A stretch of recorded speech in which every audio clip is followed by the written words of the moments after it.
দেখছেন কলকাতা টিভি, ভাস্বতী রয়েছে আপনাদের সঙ্গে। শুরু করছি আরো রোগী মৃত্যু ঘিরে সাগর দত্ত হাসপাতালে উত্তেজনা, কর্মবিরতির ডাক। সাগর দত্ত মেডিকেল কলেজ হাসপাতালে কর্তব্যরত মহিলা পিজিটিকে হুমকির অভিযোগ রোগীর আত্মীয়দের বিরুদ্ধে। প্রাণ বাঁচাতে হাসপাতালের ঘরে লুকিয়ে পড়েন ওই পিজিটি।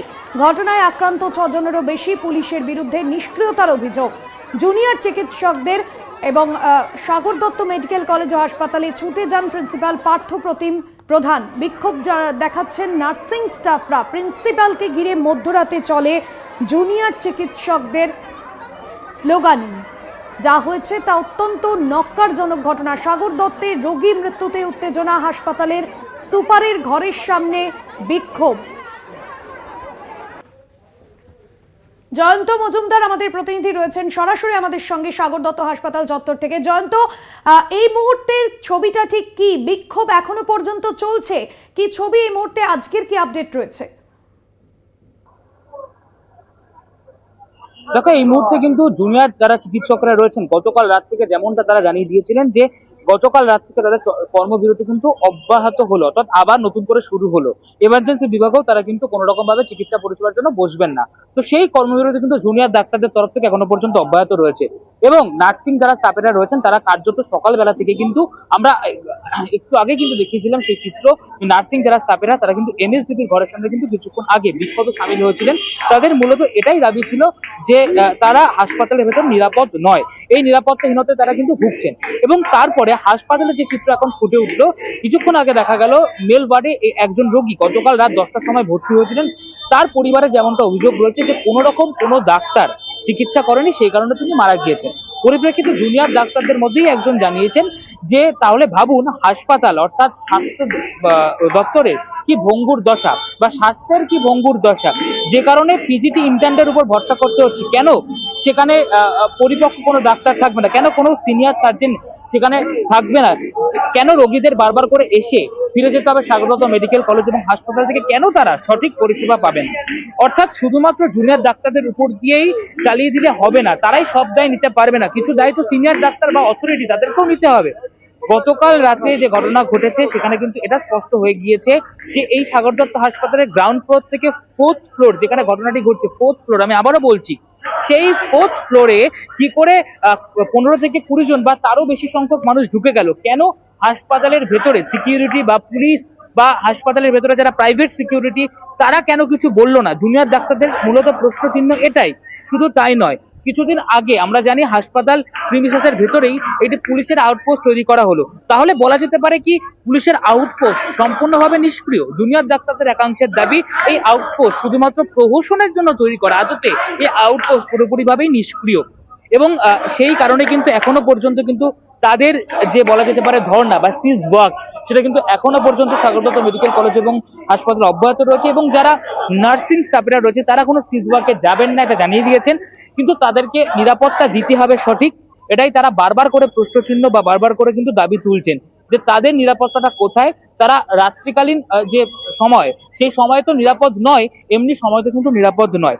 এই যে গোটা ঘটনা তোমাকে এতক্ষণ পর্যন্ত বর্ণনা করলাম, এই গোটা ঘটনার পরিপ্রেক্ষিতে কি প্রচুর মানুষ কিন্তু আসছেন, তারা কিন্তু ফেরত যাচ্ছেন, কারণ মৃত্যু হচ্ছে। এই ঘটনা কিন্তু লাগাতার চলছে সাগর দত্ত মেডিকেল কলেজ এবং হাসপাতালে। তাহলে স্বাস্থ্য ব্যবস্থার কি ভঙ্গুর দশা সাগর দত্ত মেডিকেল কলেজ এবং হাসপাতালে? এই প্রশ্ন কিন্তু এখন উঠতে আরম্ভ করেছে বিভিন্ন মহল থেকে, বিশেষত জুনিয়র চিকিৎসকদের মহল থেকে। জয়ন্ত, সে জায়গায় রোগীর পরিবারের তরফে যে হুমকি দেওয়া হয়েছিল সেই দিন কর্তব্যরত যারা চিকিৎসক ছিলেন, এবং সে জায়গা থেকে রোগীর পরিবার তারা কি অভিযোগ করছেন এখনো পর্যন্ত? দেখো, এখনো পর্যন্ত রোগীর পরিবার অভিযোগ গতকালকে করেছিলেন, তারপর থেকে তাদের আর কোনো ইয়ত্তা পাওয়া যায় না। তবে গতকালকে যে অভিযোগ তারা বারবার করে বলছিলেন যে তাদের যে পেশেন্ট ভর্তি হয়েছিল শ্বাসকষ্টজনিত সমস্যা নিয়ে, সেই জায়গা থেকে কিন্তু তাদের পেশেন্টকে কোনো রকম ভাবে ট্রিটমেন্ট করা হয়নি ডাক্তারদের তরফ থেকে, এবং ডাক্তারদের গাফিলতির জন্যই তাদের পেশেন্ট মারা গিয়েছে, এমনটাই কিন্তু তারা অভিযোগ করছিলেন। এখনো পর্যন্ত জুনিয়র চিকিৎসকরা তারা কি বলছেন, তারা কিভাবে এই কর্মবিরতি বা আন্দোলন প্রতিবাদ জারি রাখবেন? এমএসভিপির তরফেই বা কি বলা হচ্ছে এই ঘটনায়? দেখো দেখো এই মুহূর্তে কিন্তু আমি যারা জুনিয়র চিকিৎসক তাদের কাছে তোমাকে বক্তব্য অবশ্যই শোনাবো, তাদের সাথে লাইভে কথা বলার চেষ্টা করব। তবে তার আগে এমএসভিপির বা সাগর দত্ত হাসপাতাল কর্তৃপক্ষ বা প্রিন্সিপাল যেমনটা জানিয়েছেন, গতকালকে রাত্রে তার স্টেটমেন্টে স্পষ্ট তিনি বলছেন যে গতকাল যা ঘটেছে এটা নক্কারজনক ঘটনা, এটা নিয়ে কিছু বলার নেই। সত্যি যে জুনিয়র ডাক্তাররা নিরাপদে নয়, বারবার করে আমরা বলেছিলাম, প্রিন্সিপালের তরফ থেকে কথাটা বলা হচ্ছে, বারবার থেকে আমরা আশা দিয়েও তাদেরকে নিরাপত্তা দিতে ব্যর্থ, এমনটাই কিন্তু প্রিন্সিপালের তরফ থেকে বলা হয়েছে। এবার আসি জুনিয়র চিকিৎসকদের কথা, এমনটা তুমি প্রশ্ন করলে, একটু তোমাকে অবস্থান যে মঞ্চ, সেই মঞ্চের দিকে একটু নিয়ে যাব, যেখানে কিন্তু জুনিয়র চিকিৎসকরা তাদের অবস্থান কিন্তু এখনো পর্যন্ত বজায় রেখেছে, সিজ ওয়ার্ক কিন্তু তারা বজায় রেখেছে। কি বলছেন তারা একটু সরাসরি তাদের থেকে শুনবার চেষ্টা করবো এবং জানবার চেষ্টা করবো। দাদা, দেখুন, সিজওয়ার্ক তো আমরা যে চেক করে শুরু করিনি, যে শেষটা কবে বলতে পারবো। আমরা সিজওয়ার্ক তুলে নিয়েছিলাম, আমাদের প্রতিশ্রুতি দেওয়া হয়েছিল যে আমাদের ফুল প্রোটেকশনের দায়িত্ব নেওয়া হবে, আমাদের প্রোটেকশনের দায়িত্ব অ্যাডমিনিস্ট্রেশন নেবে, এই প্রতিশ্রুতি পেয়েই আমরা আমাদের সিজওয়ার্ক তুলে নিয়ে আমরা আমাদের ডিউটিতে জয়েন করেছিলাম। জয়েন করার পর দেখতে পেলাম সন্ধ্যাবেলার একটা বিজি টাইমে পুলিশ দাঁড়িয়ে থাকা সত্ত্বেও আমাদের গায়ে হাত তোলা হচ্ছে। জয়ন্ত, তুমি আমাদের জুনিয়র সাথে চিকিৎসকদের সঙ্গে ধস্তাধস্তি করা কথা বলছো, কথা বলো। এই মুহূর্তে আমাদের সঙ্গে রয়েছেন বিজেপি নেতা সজল ঘোষ ফোন লাইনে। সজল বাবু, যে ঘটনা আমরা দেখলাম সাগর দত্ত মেডিকেল কলেজ হাসপাতালে, উত্তেজনার ছবি এবং রোগী মৃত্যুর যে অভিযোগ সামনে আসছে, যেখানে চিকিৎসার গাফিলতিতে রোগী মৃত্যুর অভিযোগ। তবে নার্সিং স্টাফ থেকে যারা চিকিৎসক, জুনিয়র চিকিৎসকরা, তারা নিরাপত্তা নিয়ে প্রশ্ন তুলছে, অর্থাৎ সঠিক নিরাপত্তা না হলে তারা পরিষেবায় ফিরবেন না, তারা কর্মবিরতিতে অব্যাহত রাখবেন। কিভাবে দেখছেন এই বিষয়কে? আবারও এই একই ঘটনা, আবারও এই কর্মবিরতির পথেই চিকিৎসকরা হাঁটছেন। দেখুন, আমি বলছি সবকটা ঘটনাই অত্যন্ত অনভিপ্রেত। হ্যাঁ, চিকিৎসার গাফিলতিতে মানুষের মৃত্যু হয়, এই অভিযোগ তো মানে বহুদিনের। এই অভিযোগ থেকেও তো বেরিয়ে আসতে হবে, এই অভিযোগ থেকেও বেরিয়ে আসতে হবে, এক। আর দুই, ডাক্তারদের নিরাপত্তা নিয়ে তো আমরা রাতের পর রাত জেগেছি, মোমবাতি জ্বেলেছি। প্রত্যেকটা আন্দোলনে সব জায়গায় রাজনীতি করার সুবাদে শারীরিক ভাবে উপস্থিতি না থাকতে পারলেও সর্বাঙ্গীন ভাবে সমর্থন দিয়েছি। পশ্চিমবঙ্গে কোথাও আইন শৃঙ্খলা নেই, সাগর দত্ত কোথেকে থাকবে?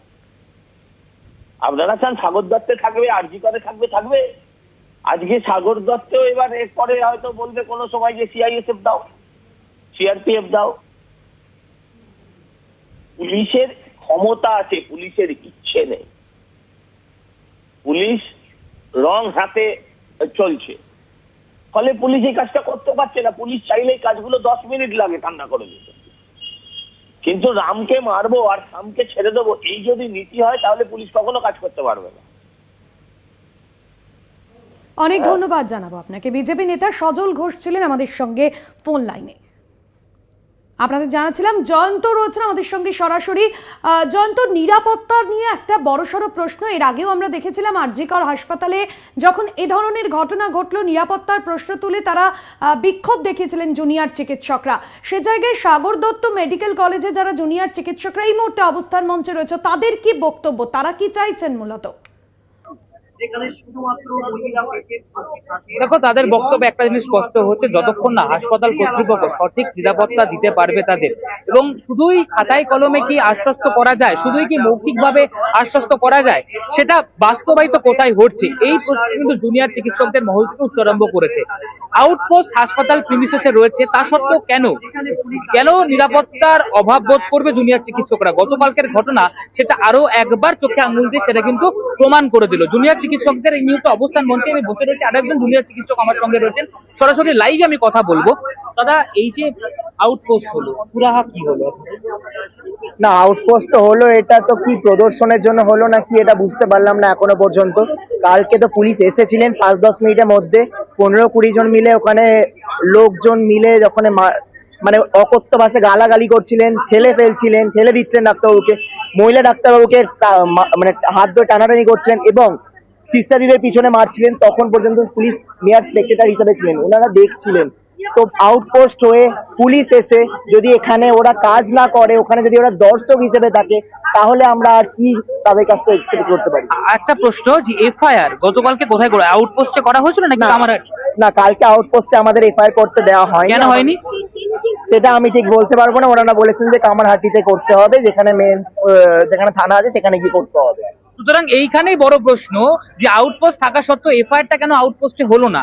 প্রশ্ন তুলছেন জুনিয়র চিকিৎসকরা, কেন তাদের ছুটে যেতে হলো সাগর দত্ত হাসপাতাল ছেড়ে কামারহাটি যে থানা এবং যে বেলঘরিয়া লোকাল থানা সেখানে, অর্থাৎ বেলঘরিয়া থানায় এফআইআর কেন তাদের এত দূর ছুটে যেতে হলো, এটাই মূলত প্রশ্ন উঠছে আরম্ভ করেছে জুনিয়র চিকিৎসকদের মহল থেকে। তাহলে কি শুধুমাত্র প্রহসনের জন্য সাগর দত্ত মেডিকেল কলেজ এবং হাসপাতালের ভেতরে আউটপোস্ট? প্রশ্ন কিন্তু উঠছে চিকিৎসক মহলের একাংশের দাবি এবং জুনিয়র চিকিৎসকদের তরফ থেকে এই প্রশ্ন কিন্তু উঠতে একদমই ধন্যবাদ জানাবো। জয়ন্ত মজুমদার আমাদের প্রতিনিধি ছিলেন সরাসরি আমাদের সঙ্গে, এবং যে ছবি আমরা দেখলাম সাগর দত্ত মেডিকেল কলেজ হাসপাতালে আবারও উত্তেজনার ছবি সামনে এলো। সিপিএম নেতা তন্ময় ভট্টাচার্য রয়েছেন আমাদের সঙ্গে ফোন লাইনে। তন্ময়বাবু, সাগর দত্ত মেডিকেল কলেজ হাসপাতালে রোগী মৃত্যুর অভিযোগ চিকিৎসার গাফিলতিতে, সেক্ষেত্রে জুনিয়র চিকিৎসকরা তারা বলছেন যে নিরাপত্তার একটা বড় প্রশ্ন এবং সেই নিরাপত্তা না পেলে তারা কর্মবিরতির পথে হাঁটবেন। কিভাবে দেখছেন এই বিষয়কে আপনি? যদি কোনো রাজনৈতিক দল যারা সরকার চালান তারা রাজনৈতিক স্তরে সিদ্ধান্ত গ্রহণ করেন যে তিলোত্তমা কাণ্ডের পরিপ্রেক্ষিতে আমাদের রাজ্যে জুনিয়র ডাক্তারদের আন্দোলন যে জনমত প্রতিষ্ঠিত করতে ইতিমধ্যেই সক্ষম হয়েছে এবং যা ক্রমবর্ধমান, তাকে ভেঙে দিতে হবে, তাকে দুর্বল করতে হবে, তাহলে তাদের কৌশলগত অবস্থান নিতে হয়। জুনিয়র ডাক্তাররা অপদার্থ, জুনিয়র ডাক্তাররা চিকিৎসা দেয় না, জুনিয়র ডাক্তাররা পরিষেবা দেওয়ার অযোগ্য ইত্যাদি তথ্য এবং তথ্যকে প্রতিষ্ঠিত করার মধ্য দিয়ে এটা তৃণমূল কংগ্রেসের একটা রাজনৈতিক সিদ্ধান্ত যে কোনো সরকারি হাসপাতালে কোনো পেশেন্ট ভর্তি হওয়ার দিনেই যদি মারা যায় বা 24 ঘন্টার মধ্যে যদি মারা যায়, তৃণমূল কংগ্রেস বাহিনী তৈরি করে রেখে দিয়েছে সেইখানে সেই হাসপাতালে গিয়ে হামলা করবার এবং জুনিয়র ডাক্তারদের নির্দিষ্টভাবে টার্গেট করবার। সাগর দত্ত হাসপাতালে যা গতকাল ঘটেছে তা এর কোনো ব্যতিক্রম না। পুলিশ খোঁজ নিক, আপনারা অন্তর্তদন্তমূলক সাংবাদিকতায় খোঁজ নিন যে যারা কালকে হামলা করেছে তারা সকলেই কি রোগীর আত্মীয় স্বজন, তারা সকলেই কি রোগীর প্রতিবেশী, নাকি রোগীর আত্মীয় স্বজন রোগীর প্রতিবেশী ছাড়া আরো কিছু বাইরের অন্যান্য অঞ্চলের মানুষ এই হামলার কাজে যুক্ত হয়েছিল বা হামলা করতে প্রণোদিত করেছিল? কারা তারা? খোঁজ নিলে দেখবেন তাদের সবার সংযোগ তৃণমূল কংগ্রেসের সঙ্গে এবং তৃণমূল কংগ্রেসের নেতৃত্বের কারো কারো দ্বারা তারা নির্দেশিত হয়েছেন এই কাজ করবার জন্য। তাই এটা কোনো বিচ্ছিন্ন ঘটনা না, এটা রাজ্যের রাজনীতিতে ক্রমশ পায়ের তলায় মাটি হারানো তৃণমূল কংগ্রেসের ভেসে থাকবার, বেঁচে থাকবার চেষ্টা মাত্র। অনেক ধন্যবাদ জানাবো আপনাকে। তন্ময় ভট্টাচার্য সিপিএম নেতা ছিলেন আমাদের সঙ্গে ফোন লাইনে। আমাদের জানিয়ে রাখবো, সাগর দত্ত মেডিকেল কলেজ হাসপাতালে রোগী মৃত্যুর অভিযোগ, চিকিৎসার গাফিলতির জেরে রোগী মৃত্যুর অভিযোগ, কর্মবিরতির ডাক সাগর দত্ত মেডিকেল কলেজ হাসপাতালে জুনিয়র চিকিৎসকদের। কি বলছেন সাগর দত্ত হাসপাতালে, সাগর দত্ত মেডিকেল কলেজ হাসপাতালের প্রিন্সিপাল শোনাবো।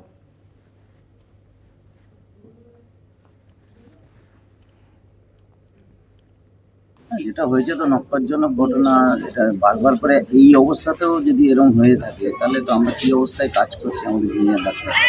আমার এই অসুস্থ শরীর নিয়ে আমি এখানে চলে এলাম, কারণ এরা এরকমভাবে নিরাপত্তাহীনতায় ভুগছে, আমি তো ঘরে বসে থাকতে পারি না। তো যে জায়গাটা ওরা দাবি তুলছে একদম তো নয়। আজকে এই যে 12 থেকে 15 জন এরকমই তো 15-20 জন ভিতরে ঢুকে যাচ্ছে। কি করে ওয়ার্ডে ওরা কাজ করবে? করে 1-2 লেডি ডক্টর থাকে, 2-3 জন লেডি ডক্টর ছিল, তারা চেষ্টা করেছে, তারা বাঁচাতে পারেনি, তারা তো চিকিৎসা করেনি তা তো নয়। আপনাদের শোনালাম প্রিন্সিপালের ঠিক কি বক্তব্য। সাগর দত্ত মেডিকেল কলেজ হাসপাতালে রোগী মৃত্যুর অভিযোগ, কর্তব্যরত মহিলা পিজিটিকে হুমকির অভিযোগ রোগীর আত্মীয়দের বিরুদ্ধে, এবং সেই অভিযোগের পর থেকে গতকাল থেকে আমরা দেখেছি নার্সিং স্টাফরা তারা বিক্ষোভ দেখান এবং কর্মবিরতির ডাক দেওয়া হয়েছে। চিকিৎসকদের তরফে অবস্থান মঞ্চও করা হয়েছে এবং সেখানেই কর্মবিরতির ডাক দিয়েছেন জুনিয়র চিকিৎসকরা। কংগ্রেস মুখপাত্র সৌম্য রায় রয়েছেন ফোন লাইনে। সৌম্যবাবু, যে ঘটনা ঘটেছে আরজিকর মেডিকেল কলেজ হাসপাতালের পর Sagar Dutta medical college হাসপাতালেও junior চিকিৎসকরা তারা কর্মবিরতির পথে হাঁটতে চলেছেন। কোন জায়গায় পরিস্থিতি যেতে চলেছে, কি বলবেন এই ঘটনায়? দেখুন, অপরাধীরা কার্যত দখল নিয়েছে। অপরাধীরা মনে করছে এটা তাদের সরকার। অপরাধীরা প্রশাসনকে তোয়াক্কা করে না, ভ্রুক্ষেপ করে না, বুড়ো আঙুল দেখাচ্ছে। মুখ্যমন্ত্রী বলছেন, মুখ্য সচিব বলছেন, পুলিশ কর্তা বলছে, আশ্বাস দিচ্ছেন লিখিতভাবে, তারপরেও নিরাপত্তা রেস্টোর করা যাচ্ছে না, এনশিওর করা যাচ্ছে না। এটা থেকে বোঝা যায় রাজ্যের প্রশাসনের কি হাল। মাননীয় মুখ্যমন্ত্রীর জবাব দেওয়া উচিত। এই যে বারবার ছাত্ররা, শিক্ষানবিশ যারা ছাত্র আছেন, ডাক্তাররা, তারা যে অবিশ্বাসের কথা বলছিলেন, এটা প্রমাণিত হচ্ছে যে এই রাজ্যে বহু দপ্তর এই থ্রেট কালচার থেকে শুরু করে এই বিষয়টা অপরাধীদের হাতে কন্ট্রোল চলে গেছে। তার কারণ তারা জানেন তাদের মাথার উপরে যে আশীর্বাদের হাত আছে তৃণমূলের নেতাদের, তাতে তাদের কিচ্ছু হবে না। যে যা বলে বলুক, আমরা যেখানে ছিলাম সেখানেই থাকবো, ফলে এই থ্রেট কালচার চলবে। অনেক ধন্যবাদ জানাবো। কংগ্রেস নেতা সৌম্য আইচরা ছিলেন আমাদের সঙ্গে ফোন লাইনে। কলকাতা টিভির খবরের জের 12 ঘন্টার মধ্যে পর্যাপ্ত ত্রাণের ব্যবস্থা বিডিওর। বসিরহাটের স্বরূপনগরে ত্রাণ শিবিরে 600 জনের পর্যাপ্ত ত্রাণের ব্যবস্থা করা হয়েছে। স্বরূপনগর ব্লকের 4টি গ্রাম পঞ্চায়েতে জলবন্দী হাজার হাজার মানুষ। বসিরহাটের একাধিক জায়গায় ত্রাণ পৌঁছচ্ছে, বিডিওর তরফে ত্রাণ পৌঁছচ্ছে। কলকাতা টিভির খবরের জের স্বরূপনগরে ত্রাণ শিবিরে 600 জনের পর্যাপ্ত ত্রাণের ব্যবস্থা করা হয়েছে। স্বরূপনগর ব্লকের 4টি গ্রাম পঞ্চায়েতে জল যন্ত্রণায় ভুগছেন হাজার হাজার মানুষ। সেখানে ত্রাণ পৌঁছেছে, পর্যাপ্ত ত্রাণ পৌঁছেছে। সঞ্জিত চক্রবর্তী আমাদের প্রতিনিধি রয়েছেন আমাদের সঙ্গে সরাসরি।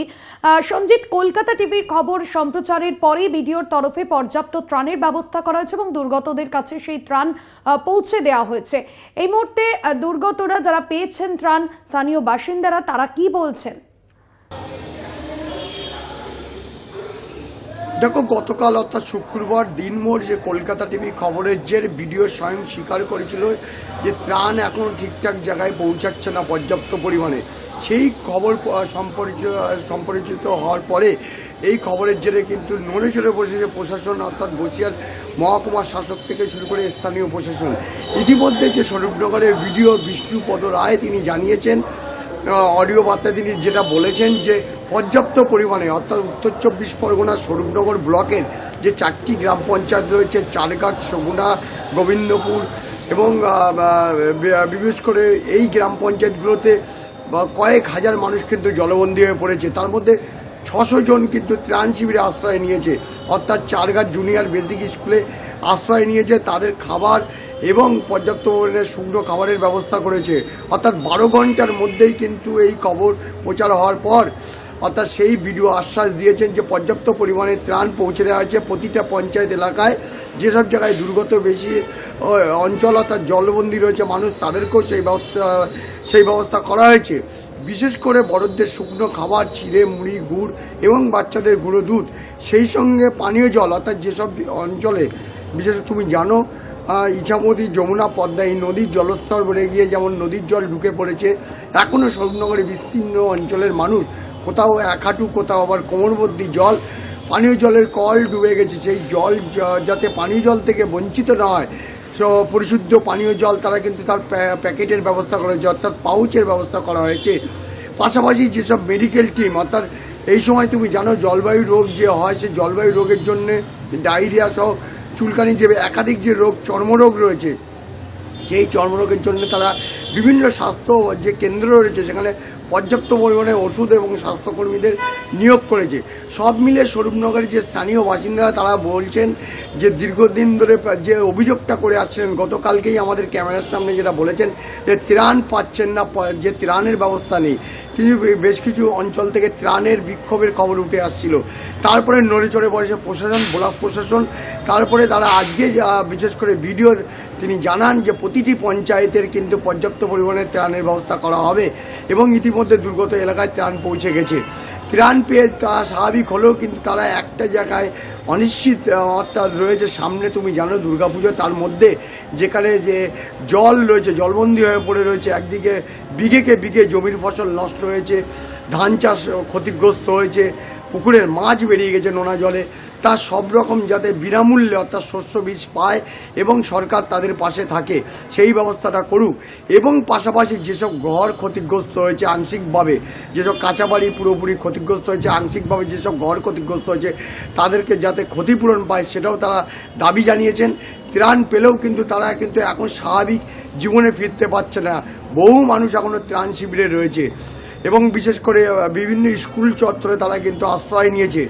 যে সবচেয়ে সমস্যা দেখা যাচ্ছে জলবায়ু রোগ, এই রোগ থেকে যাতে কোনো রকমভাবে সংক্রমণ অর্থাৎ মহামারী না ছড়ায় তার জন্য প্রশাসনের ব্যবস্থা করে, অর্থাৎ স্বাস্থ্যকর্মীরা লাগাতার সেই কাজ করছে এমনটা প্রশাসনের তরফ থেকে বলা হয়েছে। অর্থাৎ বিডিও তিনি জানিয়েছেন কলকাতা টিভিকে যে বা তার চারঘাট পঞ্চায়েতে 4টে পঞ্চায়েত, বিশেষ করে চারঘাট, সগুনা, গোবিন্দপুর সহ একাধিক পঞ্চায়েত যে রয়েছে সেই পঞ্চায়েতগুলোতে তারা পর্যাপ্ত সব রকম ব্যবস্থা করছে যাতে দুর্গতরা কোনো রকমভাবে বঞ্চিত না হয়, ত্রাণ থেকে শুরু করে অন্যান্য একদমই, অর্থাৎ বোঝাই যাচ্ছে যে বিডিওর তরফে দুর্গতদের কাছে ত্রাণ পৌঁছে দেওয়া হচ্ছে। ধন্যবাদ জানাবো সঞ্জিত চক্রবর্তী, আমাদের প্রতিনিধি ছিলেন আমাদের সঙ্গে সরাসরি। বসিরহাটের একাধিক জায়গা জলমগ্ন, সেই ছবি যেরকম আমরা দেখেছি এবং কলকাতা টিভির খবরের সম্প্রচারের পর থেকেই আমরা দেখেছি যে বিভিন্ন জায়গায় ত্রাণের ব্যবস্থা করা হয়েছে এবং মোট 600 জনের কাছে ত্রাণ পৌঁছেছে বিডিওর তরফে।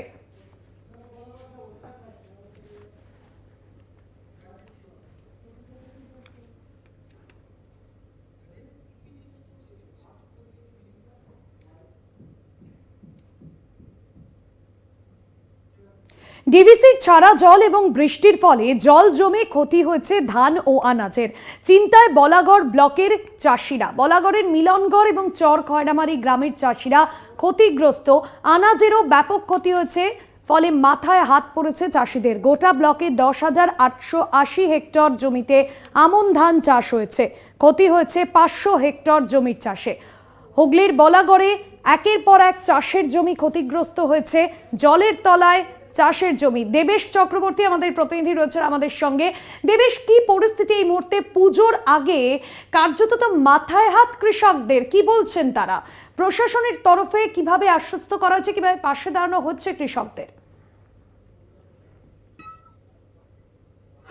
দেখো ভাস্বতী, তোমাকে জানিয়ে রাখি আমি এই মুহূর্তে রয়েছি হুগলি বলাগড় মিলনগড় চর খয়ামারিতে, এবং এখানে ডিবিসির জল এবং যে 3-4 দিনের যে বৃষ্টি তার জন্য যে গ্রামগুলি প্লাবিত হয়েছিল এবং সেই প্লাবিত হওয়ার জন্য চাষের জমিতে জল ঢুকে গেছিল এবং জলস্তর নামার সঙ্গে সঙ্গে কিন্তু এখনো চাষের জমিতে জল রয়েছে এবং ব্যাপক পরিমাণে ক্ষতি হয়েছে এই বলাগড় ব্লকের বিভিন্ন চাষযোগ্য জমিতে।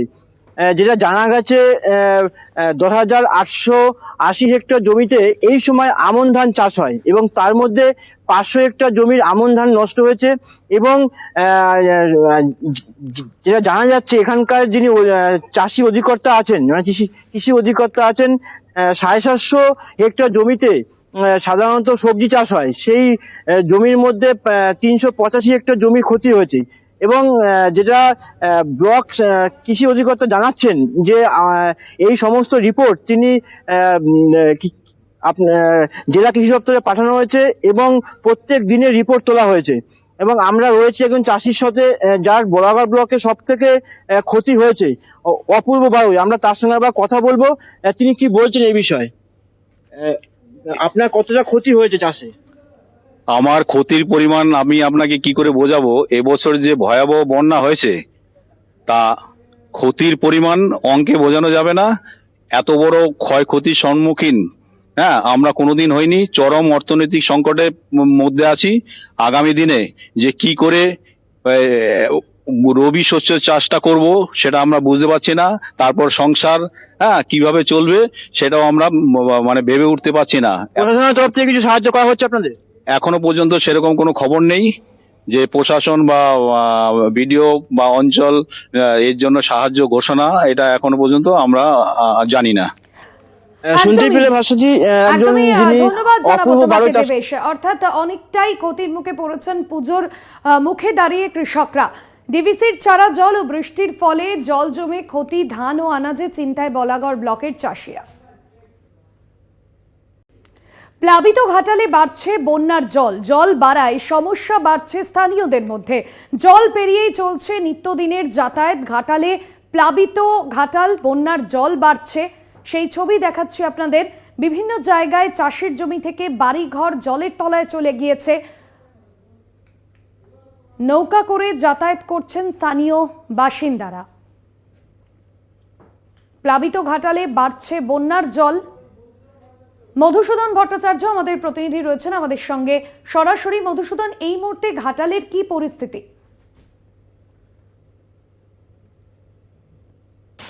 দেখো ভাস্বতী, কয়েকদিন আগে পর্যন্ত কিন্তু ঘাটাল পৌর এলাকা সহ ঘাটাল ব্লকের বিস্তীর্ণ এলাকা কিন্তু জলমগ্ন হয়ে পড়েছিল কয়েকদিনের টানা বৃষ্টি ও জলাধারগুলো থেকে জল ছাড়ার ফলে। আস্তে আস্তে কিন্তু ধীর গতিতে ঘাটাল সহ চন্দ্রকোনা এলাকায় কিন্তু জল নামতে শুরু করলেও কিন্তু ঘাটালের বেশ কিছু এলাকায় এখনো পর্যন্ত জলমগ্ন রয়েছে। তার মাঝেই কিন্তু যে গত কয়েকদিন আগে যে বৃষ্টি শুরু হয়েছিল, সেই বৃষ্টির ফলে কিন্তু আবারও শিলাবতী নদীতে জল বেড়েছিল। সেই শিলাবতী নদীর জল বাড়তে আবারও কিন্তু ঘাটালে ফের জলমগ্ন হয়ে পড়েছে। তবে এলাকার মানুষজনরা তাদের কিন্তু যাতায়াতের একমাত্র ভরসা কিন্তু নৌকো ও ডিঙিতে করে আবারও কিন্তু তাদেরকে যাতায়াত করতে হচ্ছে। সামনেই দুর্গাপুজো, ফলত কিন্তু পুজোর আগে আবারও বানভাসি ঘাটাল, এটা কিন্তু কার্যত স্পষ্ট। তবে পুজোর আগে কতটা জল কমবে সেটাই বিষয়ের উপর এলাকার মানুষজনরা যেমন একটা দুশ্চিন্তার মধ্যে পড়েছে। সামনেই পুজো, কিভাবে পুজোর আনন্দে তারা এই কটা একটা দিন কাটাবে। যেমন কি প্রশাসনিক আধিকারিকরা তারা পুরো অপ্রীতিকর ঘটনা যাতে না ঘটে সেই জন্য যেমন প্রশাসনিক আধিকারিকরা সমস্ত এলাকায় যেমন নজরদারি চালাচ্ছে। এখনো পর্যন্ত কিন্তু ঘাটাল পৌর এলাকা সহ ঘাটাল ব্লকের বিস্তীর্ণ এলাকায় আবারও কিন্তু প্লাবিত হয়েছে। আবারও কিন্তু নৌকো এবং ডিঙিতে করে এলাকার মানুষজন যাতায়াত করছে।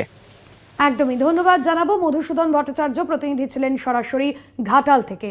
এবং জল বাড়ায় কিন্তু সমস্যার মধ্যে পড়তে হয়েছে স্থানীয়দের। নৌকা করে যাতায়াত করছেন স্থানীয় মানুষজন।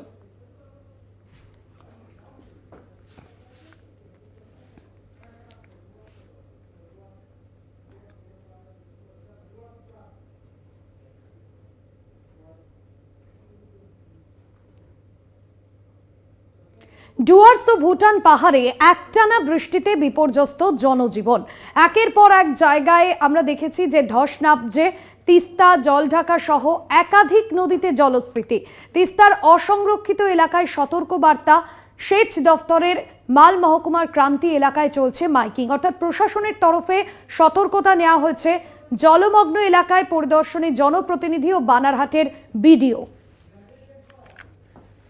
কলকাতা টিভিতে খবর সম্প্রচার হতেই এলাকা পরিদর্শন।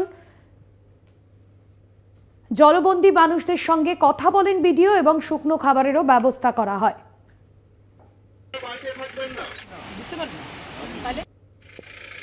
সমষ্টি উন্নয়ন আধিকারিকের নির্দেশিকা অনুসারে হাতিনালার জল যদি ওভারফ্লো হয়ে যায় আপনারা বাড়িতে থাকবেন না। বুঝতে পারবেন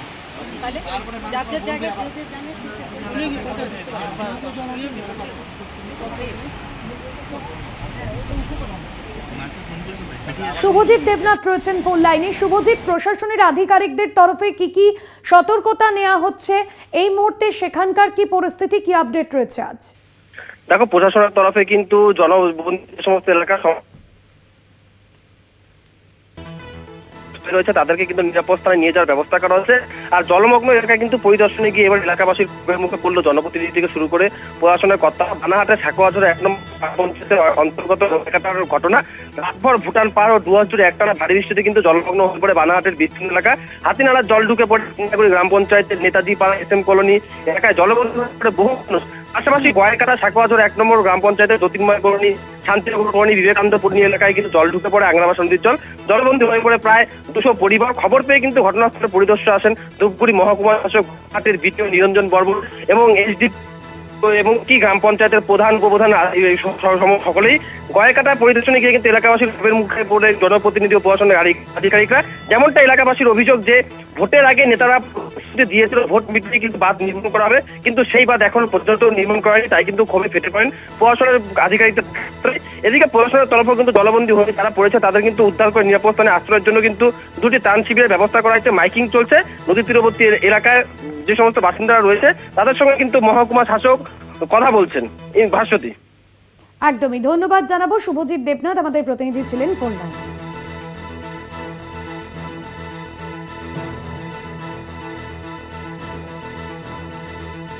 ডুয়ার্স ও ভুটান পাহাড়ে একটানা বৃষ্টিতে বিপর্যস্ত জনজীবন, জলমগ্ন এলাকা পরিদর্শনে জনপ্রতিনিধিরা।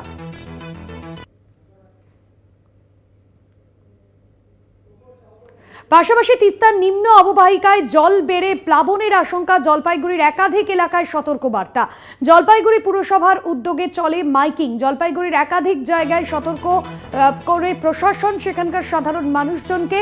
তিস্তার নিম্ন অববাহিকায় জল বেড়ে প্লাবনের আশঙ্কা, পুরসভার তরফেও চলে মাইকিং। জলপাইগুড়ির একাধিক এলাকায় সতর্কবার্তা।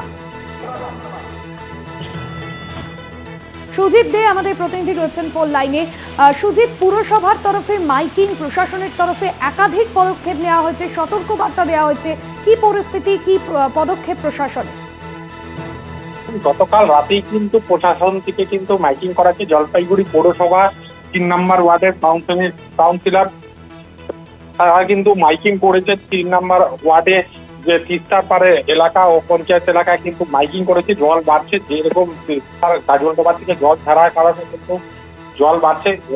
এক নম্বর হচ্ছে যে গত 3 দিন থেকে কিন্তু লাগাতার বৃষ্টি হয়ে যাচ্ছে উত্তরবঙ্গে, যেরকম পাহাড়ে দার্জিলিং, কালিম্পং, জলপাইগুড়ি, কোচবিহার, শিলিগুড়ি সব একাধিক জায়গায় কিন্তু বৃষ্টি হচ্ছে একইভাবে। তার জেরেই কিন্তু তিস্তায় কিন্তু জল বাড়ছে। তিস্তার জল ছাড়াতে কিন্তু তিস্তার যে এলাকা, সেই এলাকা কিন্তু জলমগ্ন হতে চলেছে জল বাড়ার কারণে। এরপরে কিন্তু প্রশাসন থেকে কিন্তু মাইকিং করছে। মাইকিং করে কিন্তু যারা তিস্তার পারে আছে তাদেরকে কিন্তু তিস্তার পার থেকে উঠে আসার কথা বলছে, যে উঁচু জায়গায় এলাকায় যে ফ্লাড কন্ট্রোলার যেই সব জায়গায় মানুষজন থাকবে সেগুলা কিন্তু খুলে দেওয়া হয়েছে। সেই সব জায়গায় মানুষকে উঠার কথা বলে দিয়েছে। যেসব জায়গায় ক্যাম্প করা আছে ক্যাম্পও কিন্তু খুলে দেওয়া হয়েছে পৌরসভা থেকে। একদমই ধন্যবাদ জানাবো। সুজিত দেব প্রতিনিধি ছিলেন ফোন লাইনে।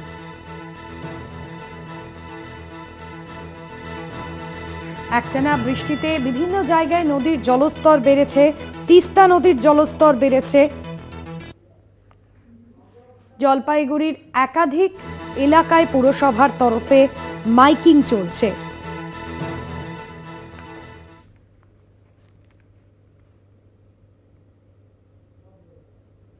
একটানা বৃষ্টিতে জল বেড়েছে আংরাভাষা নদীতে এবং নদীর জলস্তর বাড়ায় বিভিন্ন জায়গায় যেরকম জল প্লাবনের আশঙ্কা তৈরি হয়েছে।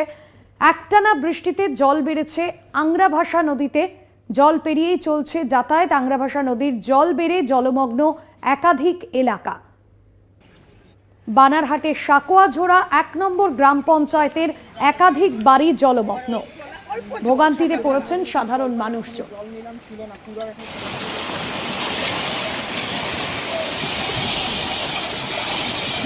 রাস্তা কার্যত নদীতে পরিণত হয়েছে। আংরাভাষা নদীর জল বেড়ে জলমগ্ন একাধিক এলাকা। বানারহাটের সাকোয়াঝোড়া 1 নম্বর গ্রাম পঞ্চায়েতের আংরাভাষায় নদীতে জলস্তর বাড়ায় ভোগান্তিতে পড়েছেন সাধারণ মানুষজন। প্লাবিত হচ্ছে একাধিক জায়গা।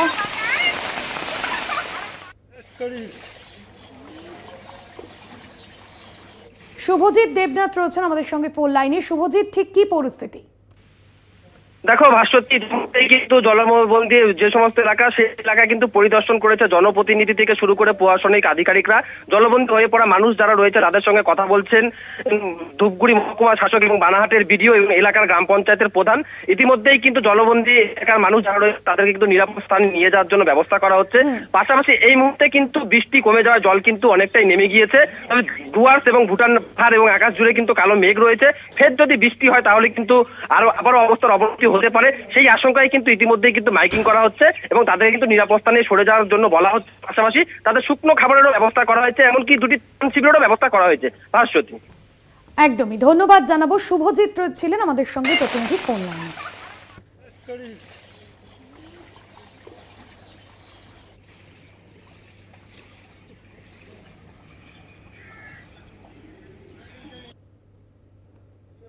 একটানা বৃষ্টিতে জলমগ্ন সুতির 1 নম্বর ব্লকের গোপালনগর, সিদ্রি এবং নাদাই সহ একাধিক গ্রাম জলমগ্ন। জমিতে জল ঢোকায় ফসল নষ্ট হওয়ার আশঙ্কা গ্রামবাসীদের।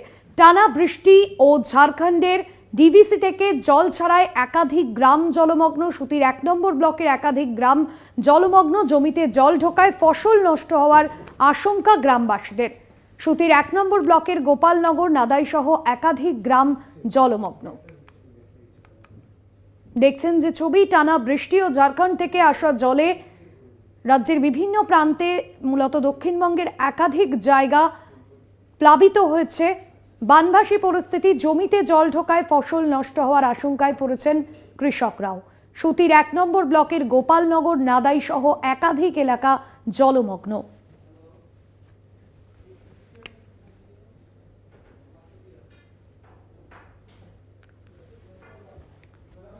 জয়ন্ত রায় আমাদের প্রতিনিধি রয়েছেন ফোন লাইনে। জয়ন্ত, জমিতে জল ঢোকায় ফসল নষ্ট হয়েছে কৃষকদের, পুজোর আগে ক্ষতির মুখে পড়েছেন কৃষকরা, কি ছবি সেখানকার? হ্যাঁ, মুর্শিদাবাদের টানা বর্ষণ ও ঝাড়খণ্ড থেকে আসা জলে জলমগ্ন সুতি 1 নম্বর, বহুতলি ও হারোয়া গ্রাম পঞ্চায়েতের গোপালনগর, সিদ্রি, নাদাই, হোসেনপুর সহ বেশ কয়েকটি গ্রাম। রাস্তাঘাট জলমগ্ন হয়ে গেছে, মাঠে জল ঢুকে গেছে। মূলত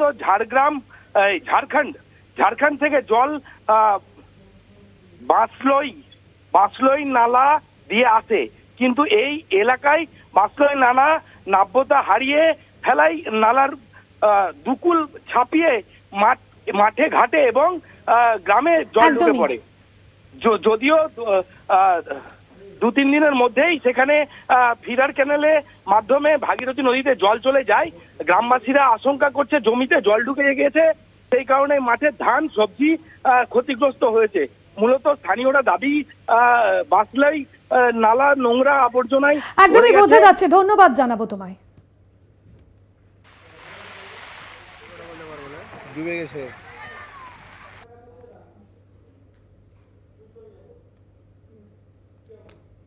নিম্নচাপ ও ব্যারেজ থেকে ছাড়া জলে প্লাবিত বীরভূম। প্লাবিত লাভপুরের বলরামপুর গ্রাম, বাদ দিয়ে গ্রামে জল ঢোকায় আতঙ্কিত স্থানীয়রা। ঘটনাস্থলে লাভপুরের বিডিও। নিম্নচাপ ও ব্যারেজ থেকে ছাড়া জলে প্লাবিত বীরভূম। লাভপুরের বলরামপুর গ্রাম প্লাবিত, একাধিক গ্রাম জলমগ্ন হয়ে পড়েছে। মনা বীরবংশী রয়েছেন ফোন লাইনে। মনা, কি পরিস্থিতি?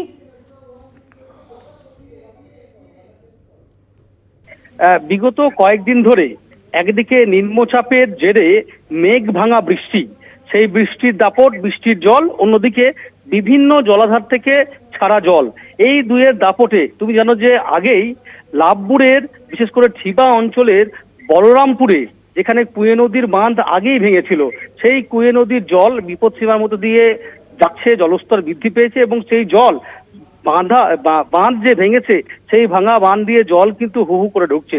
এবং এই পরিবেশে কিন্তু রীতিমতো লাভপুর ব্লকের ঠিবা অঞ্চলের, বিশেষ করে বলরামপুর যে গ্রাম, সেই গ্রাম কিন্তু কার্যত প্লাবিত অবস্থা।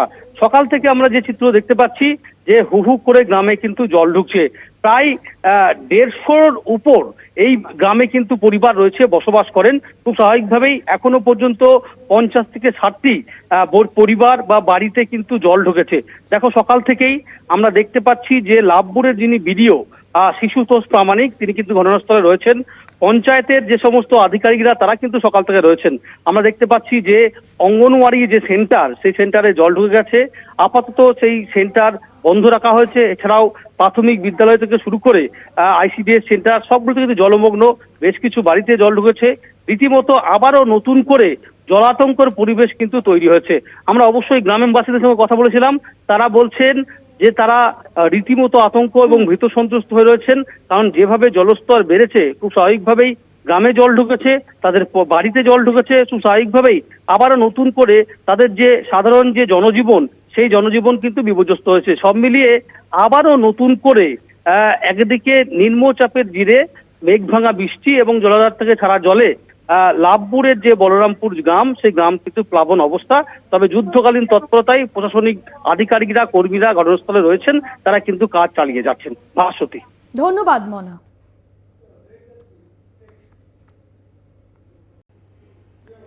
ফিরলাম বিরতির পর। হাসপাতালে কাউন্সিলের সঙ্গে জুনিয়র ডাক্তারদের বৈঠক। কি পরিণতি হতে চলেছে সাগর দত্ত হাসপাতালে? শুক্রবার কেন হলো এই ঘটনা? এই নিয়ে জুনিয়র ডাক্তারদের সঙ্গে বৈঠক। হাসপাতালের কাউন্সিলের সঙ্গে জুনিয়র ডাক্তারদের বৈঠক। জয়ন্ত মজুমদার প্রতিনিধি রয়েছেন ফোন লাইনে।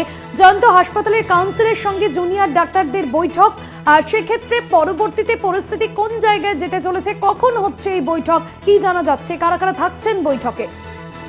দেখো, এই মুহূর্তে যেটা জানতে পারা যাচ্ছে যে সাগর দত্ত মেডিকেল কলেজ এবং হাসপাতালে যিনি অধ্যক্ষ রয়েছেন, অধ্যক্ষ MSDP এবং যারা কলেজ কাউন্সিলের সঙ্গে যুক্ত সাগর দত্ত মেডিকেল কলেজ এবং হাসপাতালের সঙ্গে, তাদের সঙ্গে কিন্তু জুনিয়র যারা ডাক্তার তাদেরকে নিয়ে কিন্তু মূলত এই বৈঠক। ইতিমধ্যেই কিন্তু এই বৈঠক কিন্তু শুরু হয়ে গিয়েছে। এই বৈঠকের পর আদতে জানতে পারা যাবে যে কি সিদ্ধান্তে আসলো কলেজ কর্তৃপক্ষ। কারণ আমরা জানি বারবার নিরাপত্তাহীনতায় ভুগছেন, এই গাফিলতি নিয়ে কিন্তু প্রশ্ন উঠেছিল জুনিয়র চিকিৎসকদের তরফ থেকে। সেই নিরাপত্তার অভাব কি মিটবে? অর্থাৎ নিরাপত্তাকে আরো বাড়ানো হবে, সিকিউরিটির কি মোতায়েন করা হবে সিকিউরিটি হাসপাতালের ভেতরে, সেটাই এখন বড় প্রশ্ন। এই বৈঠকের পর আমরা কিন্তু জানতে পারবো যে ঠিক কি সিদ্ধান্তে এলো হাসপাতাল কর্তৃপক্ষ। একদমই ধন্যবাদ জানাবো। জয়ন্ত মজুমদার প্রতিনিধি ছিলেন ফোন লাইনে।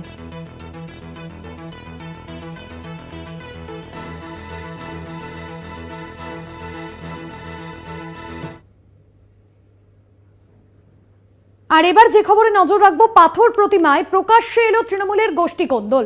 তৃণমূলের অঞ্চল সভাপতিকে মারধরের অভিযোগ প্রাক্তন অঞ্চল সভাপতির বিরুদ্ধে। প্রাক্তন ও বর্তমান অঞ্চল সভাপতির মধ্যে দীর্ঘদিনের দ্বন্দ্ব রয়েছে, আর সেই জায়গা থেকেই গোষ্ঠী দ্বন্দ্বের ঘটনা সামনে এলো। পাথর প্রতিমায় প্রকাশ্যে তৃণমূলের গোষ্ঠী দ্বন্দ্ব। তৃণমূলের অঞ্চল সভাপতিকে মারধরের অভিযোগ প্রাক্তন অঞ্চল সভাপতির বিরুদ্ধে।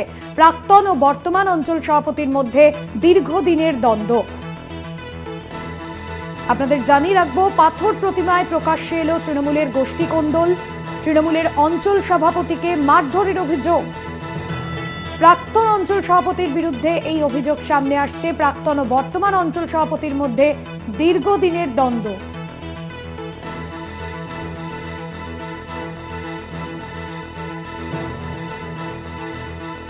তৃণমূলের অঞ্চল সভাপতিকে মারধরের অভিযোগ সামনে আসছে। প্রাক্তন অঞ্চল সভাপতির বিরুদ্ধে এই অভিযোগ।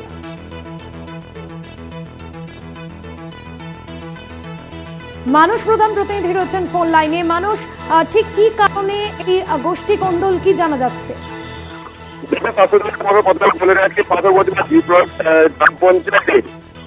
বেশ কিছুক্ষণ ধরে গোষ্ঠী দ্বন্দ্ব করছে শাসক। মূলত জানা যাচ্ছে গোষ্ঠী দ্বন্দ্ব যে প্রাক্তন যে সভাপতি রয়েছে, অঞ্চল সভাপতি, তাকে না জানিয়ে যে পাথর প্রতিবাদ বিধায়ক রয়েছে শরীর কুমার জানা, তাকে দল থেকে বহিষ্কার করেছে।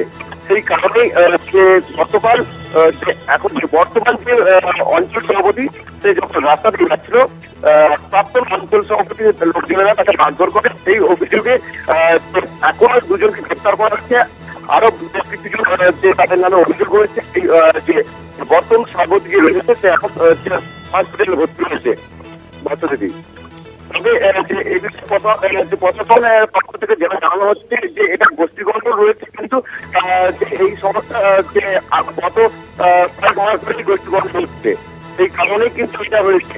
তো আমরা যখন বিধায়কের সঙ্গে কথা বলে বিধায়ক জানাই যে এই সমস্যার সমাধান করা হবে। ধন্যবাদ মানুষ।